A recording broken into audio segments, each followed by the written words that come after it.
Olá, pessoal. Meu nome é Josiane Minardi, sou advogada tributarista, atuo na advocacia pública em defesa dos interesses dos municípios na recuperação tributária. E eu, juntamente com os professores Matheus Carvalho e Frederico Amado, estou coordenando esse curso de pós-graduação em Direito Municipal. E hoje trouxe para vocês a grande tributarista do estado do Piauí, a doutora Estael Freire, que também é advogada, atuante na área do direito tributário municipal em defesa dos municípios para a recuperação tributária. Mas a doutora Estael foi durante muitos anos auditora municipal e por isso fiz questão de convidá-la para compor o corpo docente desse curso tão especial que é a nossa pós de Direito Municipal e que você já sabe que consta hoje com o melhor corpo docente do Brasil, pois são os grandes profissionais atuantes na defesa dos municípios que irão compor aqui a nossa pós-graduação. Doutora Estael, é um prazer muito grande tê-la conosco. Eu gostaria de saber aqui um pouquinho da sua trajetória com relação aos municípios. Professora Josiane, desde 1990 que eu passei no concurso para auditora fiscal da Prefeitura de Teresina e lá foi uma grande escola, né? Aprendi muito como recuperar receita para os municípios, porque a Prefeitura de Teresina sempre investiu no conhecimento dos seus servidores, também em sistemas que pudessem viabilizar um melhor trabalho, e foi nessa linha de formação que eu, após a aposentadoria como auditora fiscal, montei um escritório de advocacia na área pública, que agora nós somos sócias, É verdade. eu e a professora Josiane, para levar para os demais municípios, onde nós somos convocadas para fazer treinamentos ou mesmo prestar assessoria ou pareceres, levar o nosso conhecimento, a nossa experiência nesses anos de auditoria fiscal. Então, a função do auditor fiscal é uma função que ele tem que ter um conhecimento muito abrangente, não só do direito tributário, mas do direito constitucional, da contabilidade, de sistema, porque atualmente não se trabalha mais no município, não se consegue mais trabalhar no município sem que tenha um sistema que possibilite condensar o cadastro, as informações econômico-fiscais dos contribuintes, sem uma planta de valores. Então, são questões que os municípios têm que verificar. A legislação tributária tem que estar totalmente atualizada. Então, essas questões elas são relevantes para que a gestão pública municipal ela possa cumprir os requisitos do artigo 11 e 14 da Lei Complementar 101, que é a Lei de Responsabilidade Fiscal, no que diz a gestão fiscal municipal. Estael, uma pergunta para você. Você disse que com razão, que os auditores fiscais devem sempre manter-se atualizados com relação à legislação tributária. E eu te pergunto, foi por conta disso que você escolheu tratar hoje sobre as alterações da Lei Complementar 157 de 2016, na Lei Complementar 116, que é a lei do ISS, ou tem algum outro motivo pelo fato de você ter escolhido esse tema?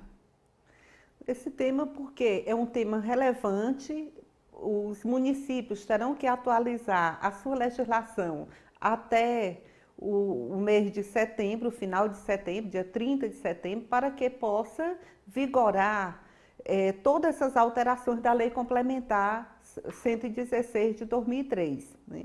Porque, tendo a Lei Complementar 157 alterada a Lei Complementar 116 em alguns artigos, esta lei ela vai estar como lei complementar, como norma orientadora para o fisco municipal. Mas para que o município possa cobrar o ISS de acordo com estas alterações, é necessário a edição da lei municipal. Entendi.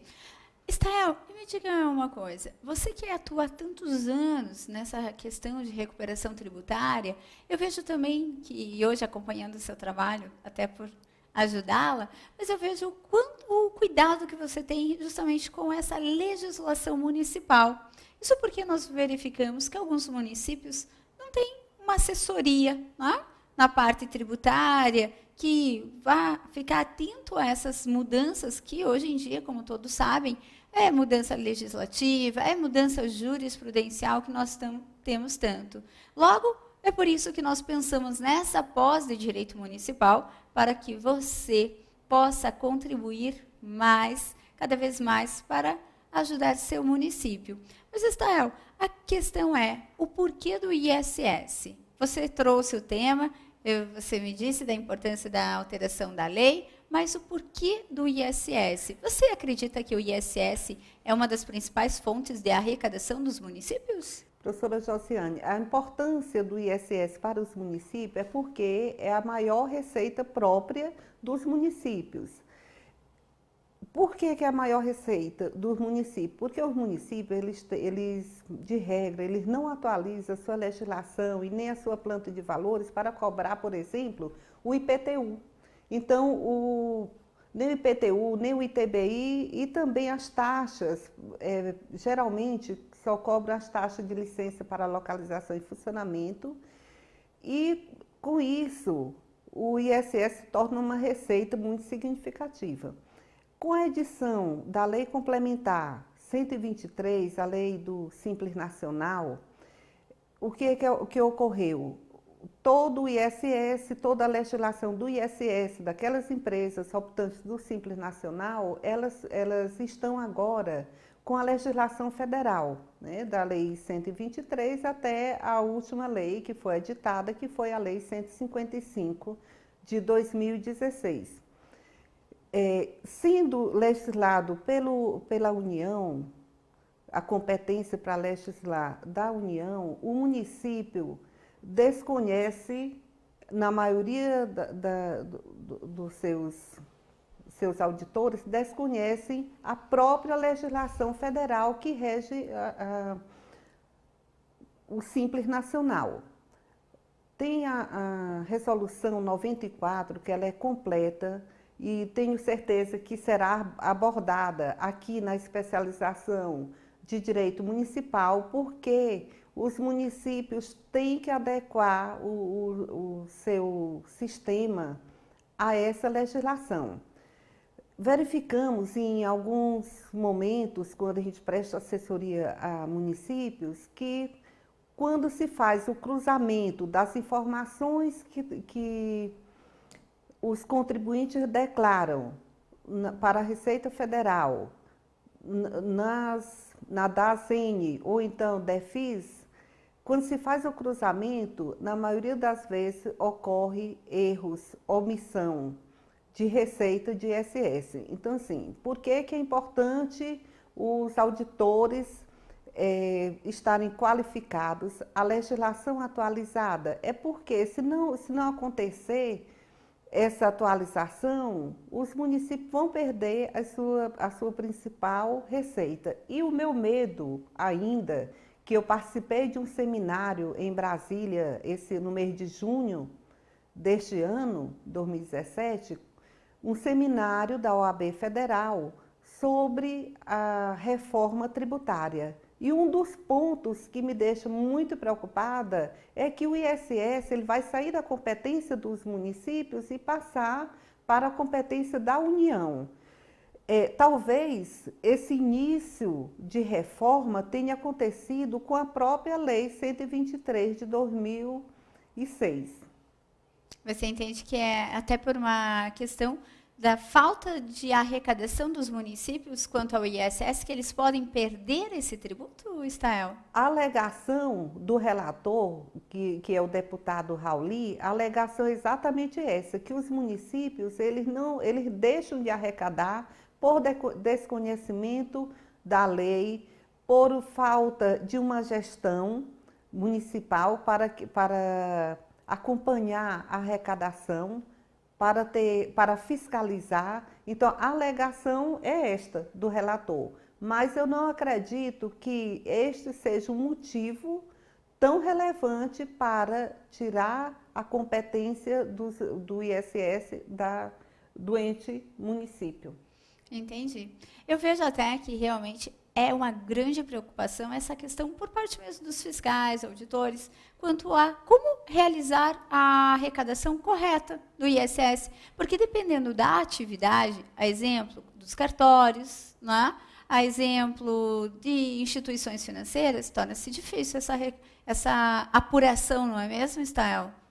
E essa dificuldade de apuração, de determinação da base de cálculo, apesar de ter na própria lei dizendo como é a base de cálculo, qual é a alíquota, mas tem dificuldade sim, professora, com os auditores sentem essa dificuldade em determinar a base de cálculo. Por exemplo, cartórios, que você falou. Cartórios, os contribuintes, cartório, eles são pessoas físicas, já foi determinado que, pelo STF que incide o ISS, pelo STJ que a base de cálculo do ISS de cartórios é a receita bruta, mas ainda tem municípios que têm a maior dificuldade, principalmente porque existe uma parcela da receita do cartório que é aquela receita que apenas transita pela contabilidade do cartório, é o fundo de reaparelhamento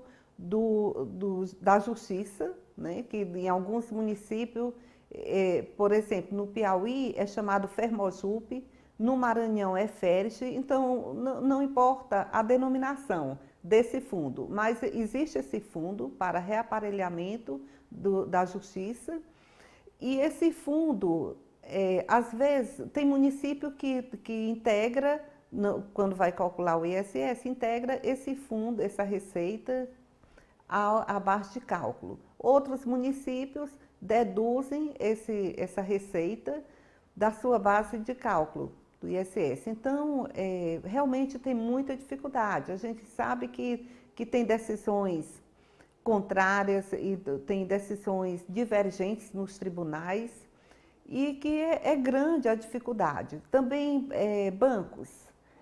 As instituições financeiras, elas têm um plano de conta muito complexo. Esse plano de conta, ele é determinado, ele é fixado pelo Banco Central, através de uma resolução. E cada instituição financeira, ela tem que adequar seu plano de contas interno ao plano de contas COSIF do Banco Central, né, determinado pelo Banco Central. Nesse plano de contas do Banco Central, existem contas de resultado credoras, que são aquelas contas que os municípios devem analisar para ver se ali naquelas contas tem receitas que vão compor a base de cálculo do ISS. E as instituições financeiras, elas quando operam, por exemplo, com cartão de créditos, as receitas de cartão de crédito, débito e similares, enquanto elas não recebem aquela receita, essa prestação de serviço que os bancos prestam na administração dos cartões de crédito, eles contabilizam em uma conta que é uma conta de operação financeira. Se o auditor do município, ele não compreender esse plano de contas, ele vai ter dificuldade em apurar a base de cálculo do ISS. Certo. Você falou justamente do cartão de crédito. E eu sei que o cartão de crédito está causando uma polêmica com relação à Lei Complementar 157 de 2016, não é mesmo, Stael? Quanto ao critério espacial, qual o município que vai recolher, qual é a tua preocupação, na verdade, com essa mudança que nós tivemos quanto ao artigo 3º da Lei Complementar 116? A preocupação que eu tenho como consultora do município, consultora municipal na área tributária, que eu acho também que é uma preocupação de todos nós, advogados tributaristas nessa área, é como como será viabilizada a questão de identificação daqueles terminais pós-POS, que chamam, onde é aquela maquininha. Então, a própria Lei Complementar 157 diz que cada um daqueles terminais deverão ser cadastrados no município, onde ocorre a operação. Tá, certo.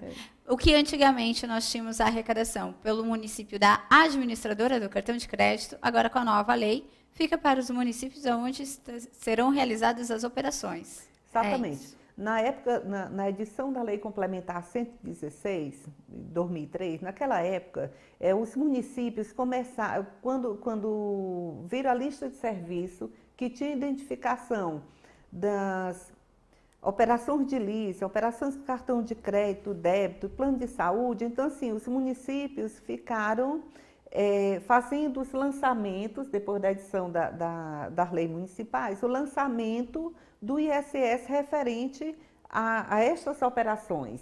E o que resultou em uma demanda judicial muito grande e, posteriormente, foi julgado que o ISS seria devido no local da administradora do cartão de crédito, que na maioria das vezes essas empresas ficam em São Paulo, né?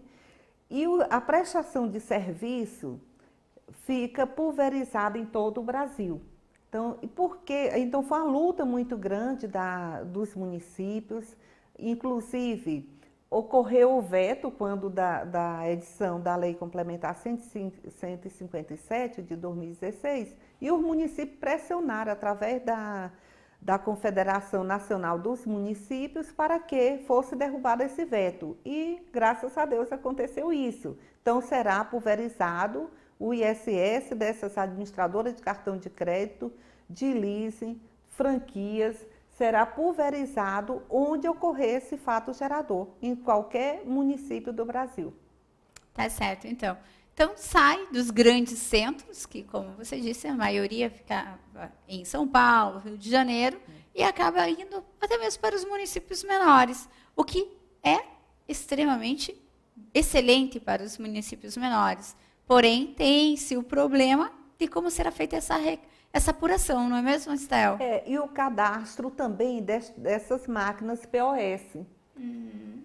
Então, tem que ser feito alteração da legislação do município, claro, porque senão o município não vai poder cobrar, e eu considero de grande importância que nessa alteração seja colocada também a obrigação acessória de registrar estes terminais POS. Eu considero o terminal POS semelhante aos terminais de máquinas registradoras do ICMS. Então, praticamente é a mesma coisa. E os estados, eles criaram as obrigações acessórias para que os contribuintes registrem, façam o cadastro de cada uma dessas máquinas. Então, eles têm um controle. Tem um controle da máquina por numeração e o controle das operações que são realizadas nessas máquinas. Tá certo. E que mais, Estel? O que você entende relevante dessa Lei Complementar 157? Aliás, a pergunta é, você gostou dessa Lei Complementar 157? Você entende que ela veio favorecer os municípios? Qual é o seu ponto de vista? Na realidade, eu gostei sim. Já era tempo de haver uma alteração da Lei Complementar 116, mas eu acho que ainda faltou muitos serviços que não foram contemplados. Mas essa lei, professora Josiane, é uma super lei. Essa lei, ela não alterou só a Lei Complementar 116, não é? Ela alterou mais duas leis, quer dizer, alterou a Lei Complementar 63, que é a lei de repartição, que trata da repartição do ICMS, e a Lei Complementar 8429 de 92, que é a lei de improbidade administrativa, né? Inserindo ali um novo tipo de improbidade administrativa. Diga para nós um pouco sobre essa improbidade administrativa que muito interessa, tenho certeza.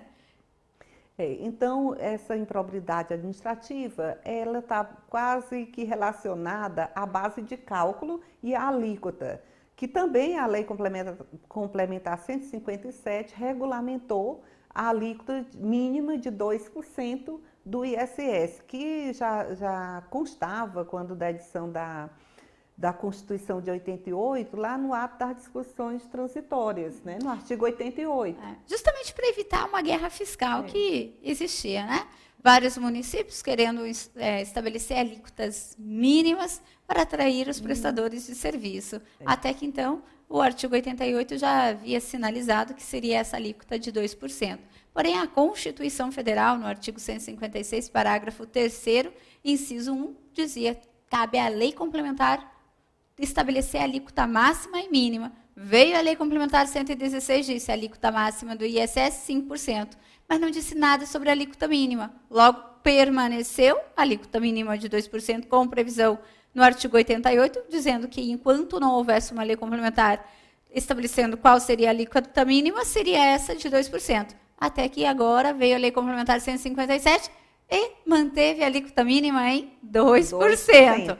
Na prática, não tivemos uma alteração nesse ponto, não é mesmo? E a Lei Complementar 157, quando ela fixou a alíquota mínima de 2%, ela também criou e modificou a Lei Complementar 84, a Lei 8429 de 92, criando a improbidade administrativa. Então, os municípios, eles não podem mais reduzir a sua alíquota menor que 2% e também não pode criar ficções para reduzir a base de cálculo, de forma que essa base de cálculo, aplicando a alíquota, ela fique inferior a 2%. Nem mesmo conceder incentivos, benefícios, não é isso? Exatamente, incentivos, benefícios fiscais que possam reduzir, que possam continuar essa guerra fiscal.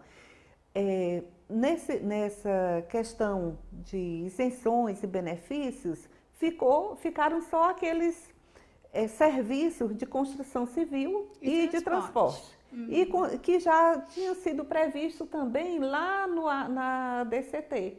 Certo. Né? Já era previsto, que lá naquela época, como era vigente, na época da Constituição, era vigente o Decreto-Lei 406 de 68, ele falava lá dos itens 32 e 33, e falava também do 34, que era a demolição, que saiu, agora não veio contemplado na 157. Ou seja, nós temos então que os municípios não poderão mais conceder incentivos, benefícios, de modo a reduzir a alíquota de 2%, à exceção dos serviços de construção civil e transporte. E o interessante, Stael, que o município que não adequar sua legislação, né, no período de 1 ano, não é mesmo?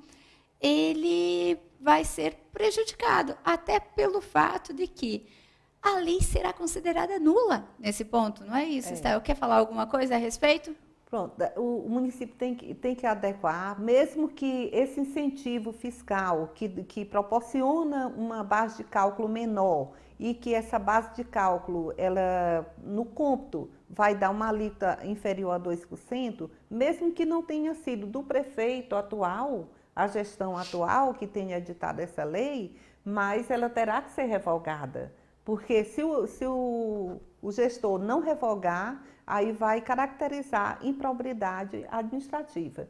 Professora, você falou em relação à vigência dessa lei. A Lei Complementar 157, ela tem 2 períodos de vigência. Certo. Né? Porque ela foi publicada no dia 30 de dezembro de 2016 aconteceu os vetos.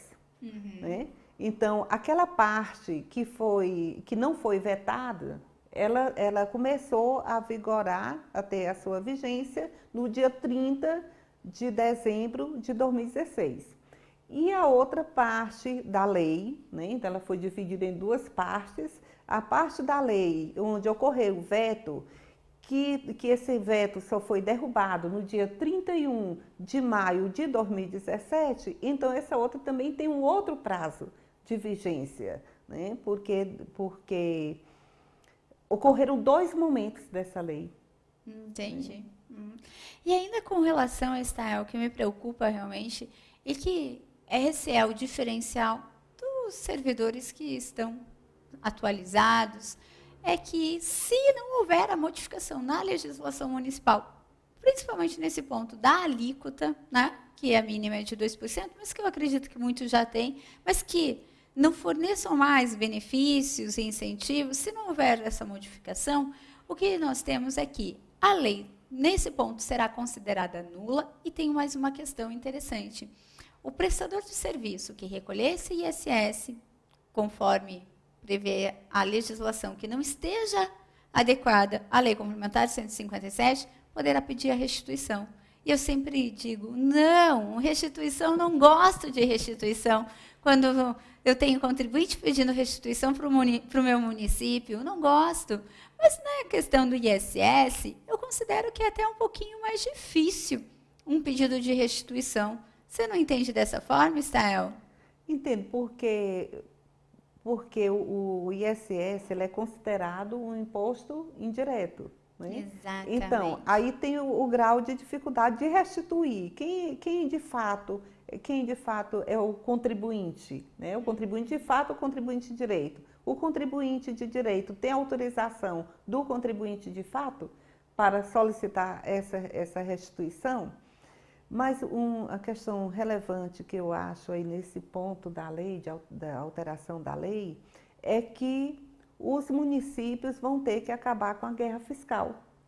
Porque não adianta, se a lei está nula, se ele fizer a sua legislação alterando para uma alíquota menor que 2%, nem que não seja alíquota, mas a alteração da barra de cálculo, como você falou, a lei será nula. Então, de pleno direito, o contribuinte tem como solicitar a restituição e é obrigado o município a restituir.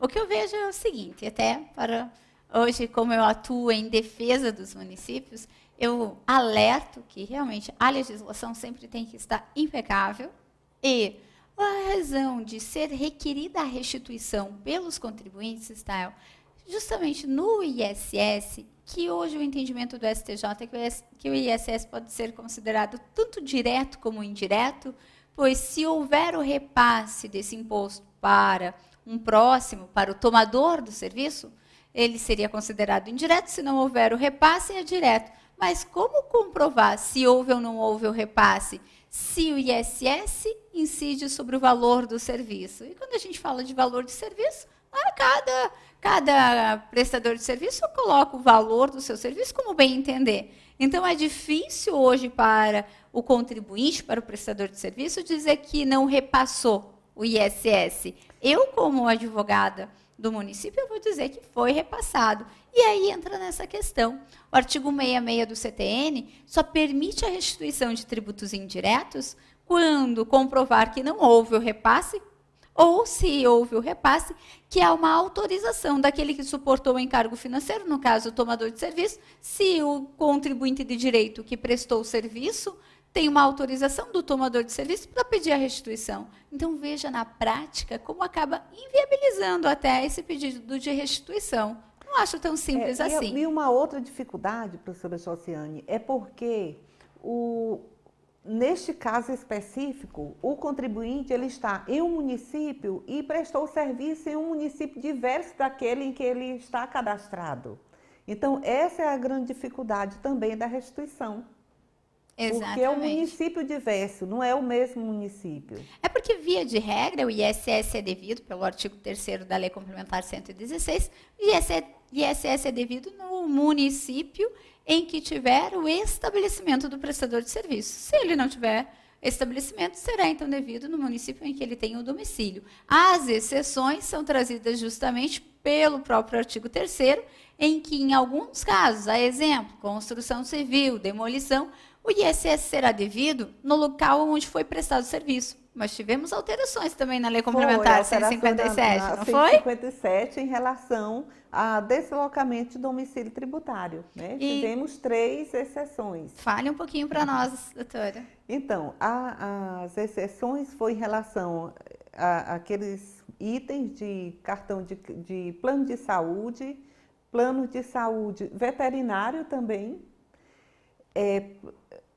operações de leasing de administradoras de cartão de crédito e débito, que é a questão de pulverizar pelos municípios o ISS. Então, é uma questão muito relevante que a lei municipal tem que se adequar para que possa realmente cobrar esse ISS e aproveitar que com a edição da lei complementar 157, ele já pode agora, já ter autorização legislativa para cobrar o ISS dos serviços prestados no seu município relativamente a esses itens que foram acrescidos à lei complementar 116. Tá certo. Qual outra mudança relevante que você vê quanto à lei complementar 157 e que os municípios devem estar atentos? Deve estar atentos aos prazos, né? Prazo de vigência, de vigência não, o prazo de elaboração das suas leis municipais, porque só a lei complementar, ela não vai autorizar o município a cobrar o ISS. Por quê? Porque a lei que institui o imposto é a lei municipal. A lei complementar, ela apenas dá as normas gerais. Entendo. Né? Uhum. Então, os municípios ele tem até o final de 2017, até o dia 30 de dezembro de 2017, para que eles possam excluir, que eles possam revogar aquelas isenções, redução de base de cálculo. Então, vai ser até o dia 30 de dezembro. E aquelas outras alterações que ocorreram com o veto, com a revogação, né, do veto, só pode, o município ele vai alterar a sua lei, mas só vai entrar em vigor no próximo ano, próximo exercício. Assim também como a lei complementar 63, aquele artigo que foi alterado, o Estado vai ter que se adequar. Por quê? O Estado e o município, porque as operações que vão ocorrer no município a partir do dia 1º de janeiro de 2018,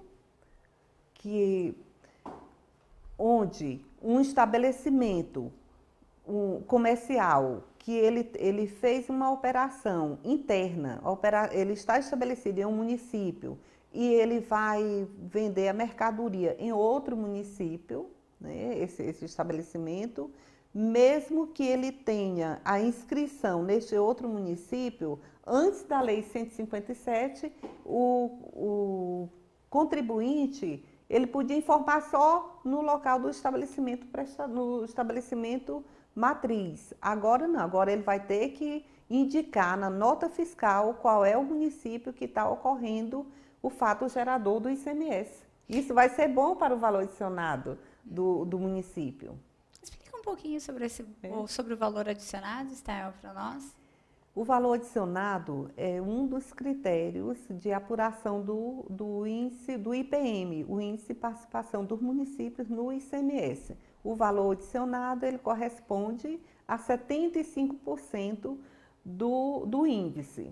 Então, esse é um comando constitucional do artigo 158, inciso 4º da Constituição Federal, comando também da Lei Complementar 63.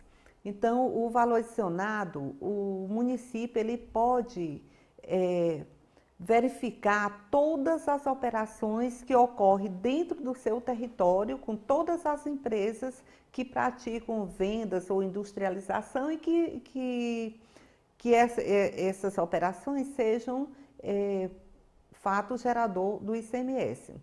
Não só daquelas operações no seu território, mas também o município pode verificar o valor adicionado informado pelas empresas, que a gente chama em regime de centralizadas. O que é o regime de empresa? Quando é com a empresa, ela é centralizada. É quando ela tem, ela não pode estar inscrita em cada um município onde ela opera. Por exemplo, as empresas de telefonia, as concessionárias de energia elétrica, as empresas de transporte intermunicipal. Elas estão estabelecidas em um determinado município. Geralmente, essas concessionárias estão na capital e prestam o serviço em todo o território do estado. Então, cada município tem que saber qual é o seu percentual, qual é o seu valor adicionado das operações que ocorreram no seu território. Este valor adicionado, ele é apurado anualmente, com base em 2 exercícios anteriores. Vamos supor que Curitiba esteja agora monitorando ou verificando o valor adicionado que vai compor o índice 2018. Então, o município de Curitiba, como qualquer um dos 5.570 municípios do Brasil, eles vão analisar as informações dos exercícios de 2015 e exercício de 2016. E vai ser uma média, o valor adicionado vai ser uma média desses 2 exercícios. Então, soma o valor adicionado 2015 com o valor adicionado 2016 e divide por 2. Então, isso aí vai dar o seu índice do IPM em relação ao valor adicionado. E existem outros critérios também, que de acordo com a lei estadual, pode ser o ICMS ecológico. O ICMS ecológico, que é a função extrafiscal do ICMS, né, que os estados estão utilizando para propor municípios, né, um adequado tratamento ao meio ambiente. E também existem outros critérios, como, por exemplo, população e território. Alguns estados, nas suas leis, eles utilizam também a arrecadação própria do município. Então, o município que melhor arrecadar, ele terá maior repasse de ICMS. Por isso a importância de sempre ter uma boa arrecadação, não é mesmo? E de analisar tanto a receita própria como as receitas de transferência. Professora Josiane, o ITR também é uma receita de transferência que praticamente os municípios não têm fiscalizado. E na atual proposta da reforma tributária, o ITR ficará como de competência dos municípios, né? E o ITR, desde 92, que os municípios já podem ter 100% do produto da arrecadação do ITR, desde que eles façam um convênio com a Receita Federal. Mas não é só fazer o convênio. Desculpe pegar aqui, mas é interessante, porque muitos municípios já têm esse convênio e eles acabam não percebendo e, digamos que fiscalizando que o repasse do ITR tenha que ser 100% para eles. Esses tempos atrás eu estava em um município e que fui surpreendida do fato que eles têm o convênio, logo deveriam ficar com 100% da arrecadação do ITR para eles, mas eles não estavam realizando dessa forma, estavam ficando apenas com 50%. Você tem algo a dizer sobre isso, Estel? Sim, então o município, além do convênio, o município tem que ter uma estrutura que possa fiscalizar o ITR. Ele vai fiscalizar não com a legislação municipal, mas vai fiscalizar dentro do site da Receita Federal, tem que se adequar nos seus sistemas locais, fiscalizar todas as informações dos contribuintes na DITR. Inclusive, agora em agosto, é o momento que inicia as declarações de ITR, né? E que os municípios têm que verificar se a informação que o contribuinte está declarando é compatível com o valor, com o VTN, que é o valor da terra nua, do seu município. Então, como é que é feita essa avaliação do VTN? Esse VTN, ele é um dado que o município conveniado, ele informa para a Receita Federal. A Receita Federal inclui na sua base, no seu sistema, e ali vai gerar um item para a malha fina. Do jeito que tem a malha fina do imposto de renda, tem também a malha fina do ITR.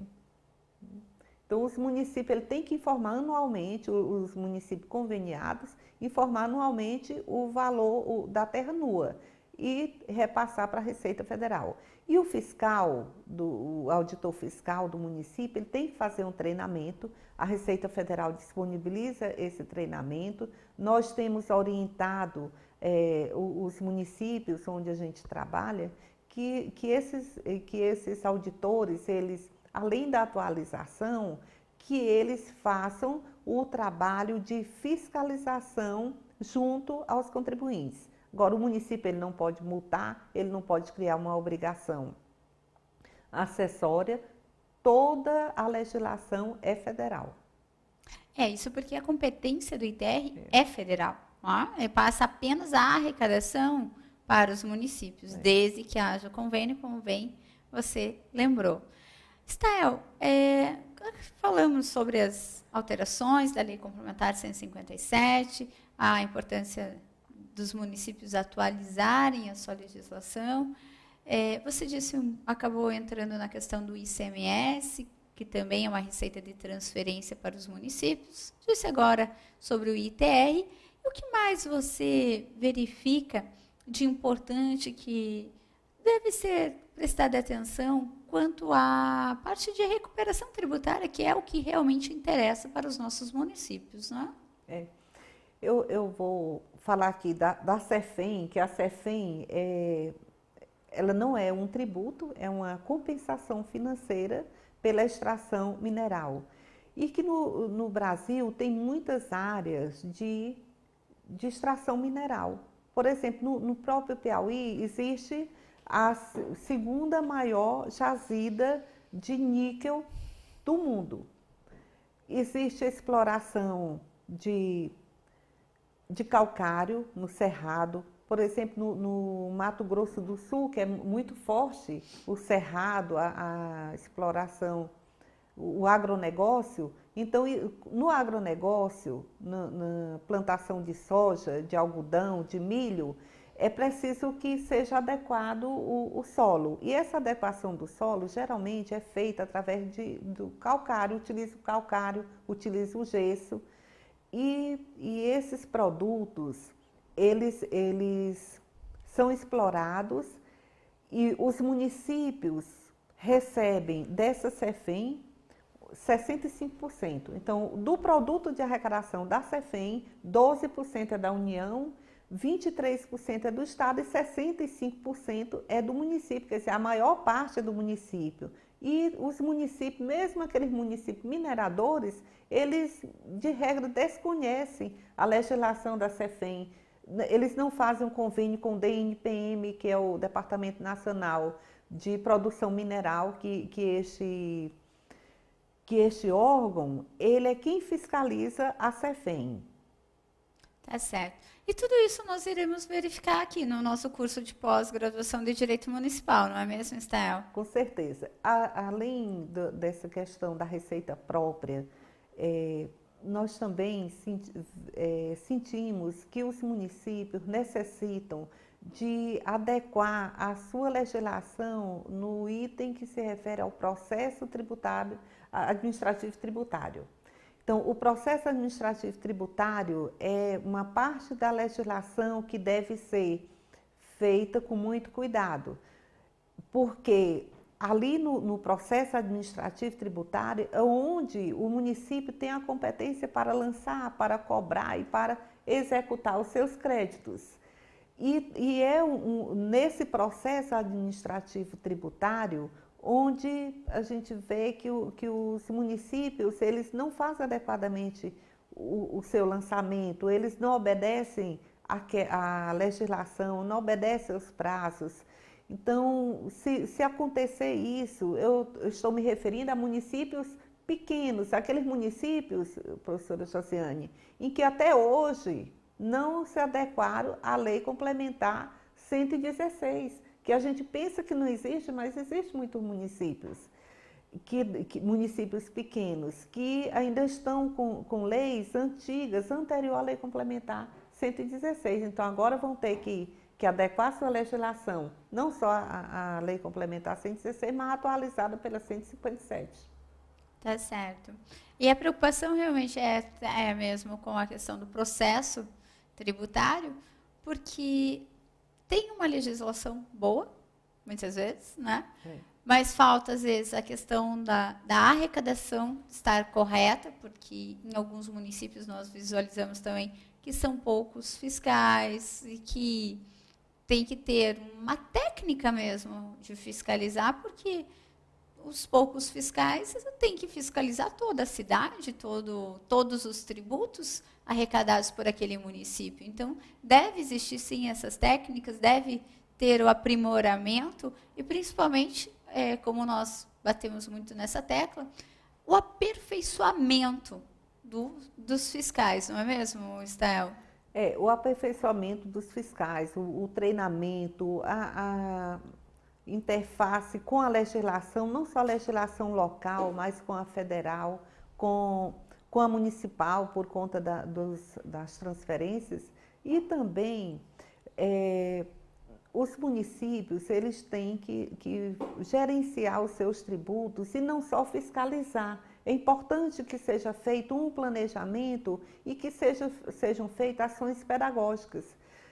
A Receita Federal tem um estudo onde ela mostra que quando o contribuinte declara, quando ele é estimulado a declarar a sua receita que foi omissa, né, aí o contribuinte recolhe o imposto de renda. E naqueles casos onde ocorreu a fiscalização, que é a parte punitiva, né, onde as multas são maiores, o contribuinte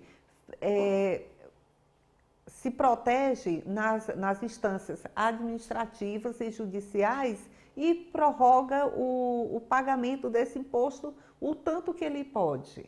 Né? Então, o município ele tem que adequar, tem que fazer a parte pedagógica, porque se não fizer, vai dificultar o recebimento. E o estoque da dívida? Alguns municípios, ou muitos municípios do Brasil, eles não têm uma dívida ativa implantada. Né? Nós observamos isso, não tem uma dívida ativa implantada. Por quê? Porque ele não tem o processo administrativo completo, ele não tem a fiscalização, não fiscaliza Simples Nacional, não fiscaliza empresas normais, não fiscaliza as obrigações acessórias, aqueles contribuintes autônomos. Né? Então, assim, é necessário aprofundar os conhecimentos em cada uma área dessa, em cada um imposto, e que seja feito um planejamento de fiscalização e que sejam distribuídos os fiscais de acordo com a sua habilidade em cada um desses tributos, né, que vão ser fiscalizados. E também deve ser criado um núcleo de inteligência fiscal. Tá certo. É interessante, tá, até chamar a atenção, porque durante esse nosso bate-papo, nós falamos muito com relação aos fiscais, né? Aos auditores que devem se reciclar, se aperfeiçoar cada vez mais em razão da arrecadação, dessa atividade tão nobre que desenvolvem. Porém, essa pós de direito municipal não é apenas para esses servidores, não é mesmo? Eu indico essa pós, inclusive, para muitos advogados que pretendem atuar na advocacia pública. Eu até confesso aqui a vocês que já em meus 20 anos de direito tributário, trabalhando com essa disciplina, durante os meus 19 primeiros anos, eu sempre pensei na defesa do contribuinte, em não pagar tributo, pagar menos, verificar o que estava errado na legislação. E eu trabalhei muitos anos realmente voltada para isso, inclusive no planejamento tributário, que eu me encontrei que tinha o maior prazer em fazer isso. Até porque sabia que o planejamento tributário acabava sempre com uma remuneração muito boa. Eu brinco aqui com a Estael e com todos que me conhecem que eu não faço nada só por amor, não, né? Eu gosto de ganhar dinheiro mesmo e não tenho vergonha de falar isso, principalmente quando o trabalho é honesto. E há uns 2 anos eu conheci a Estael, que já pedia para que eu ajudasse, fosse uma parceira dela nessa questão da advocacia pública, atuar em defesa dos municípios. Nas primeiras conversas eu falava a ela, Estael, não adianta, não é o que eu gosto de advogar para o contribuinte, essa é a minha realidade, essa era a visão que eu tinha. Até então que, por um destino do acaso, uma casa do destino, não é mesmo, Estael? Acabou que Estael precisou de uma consulta, eu acabei ajudando ela e desde então não me separei dela mais e abandonei exatamente essa palavra, né? A advocacia pró-contribuinte. Hoje eu sou totalmente voltada à advocacia municipal, sou especialista na advocacia municipal e só posso dizer uma coisa, estou plenamente realizada, principalmente porque observo que a boa arrecadação municipal só vai refletir benefícios para os contribuintes, porque não há como ter boas escolas, termos estradas, hospitais, termos serviços públicos, se não houver uma arrecadação tributária de forma correta. Você sabe que existe a lei tributária e ela tem que ser aplicada a todos de forma igual. Ao princípio da isonomia, tratar igualmente os iguais, desigualmente os desiguais. E o que nós observamos em muitos municípios é que essa, às vezes, falta de adequação à legislação, à atualização, o aperfeiçoamento de muitos profissionais leva à não arrecadação para o município. E quem sofre com isso são os munícipes. Eles é que vão sofrer com a falta de arrecadação, pois não haverá dinheiro para trazer a contraprestação a eles.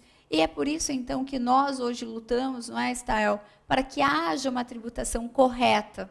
O que é certo é certo. Se eu tenho que pagar meu tributo, você paga o teu tributo, porque é que alguns não irão pagar um tributo de forma correta. O exemplo que eu sempre acabo falando, utilizando, é quanto ao mesmo ao IPTU, que nós verificamos em tantos municípios que não é feita a atualização monetária, que não é feita a atualização do valor venal do imóvel, e muitos, então, que deveriam pagar mais IPTU, porque o IPTU é um tributo que incide sobre o valor venal do imóvel, acaba pagando muito menos, mas muito menos realmente. Há casos em que nós já verificamos que a casa está avaliada a um determinado valor, mas que a casa vale hoje 10, 15 vezes mais do que aquele valor, não é mesmo, Estael, que aparece, e que quando o prefeito quer realmente fazer essa atualização,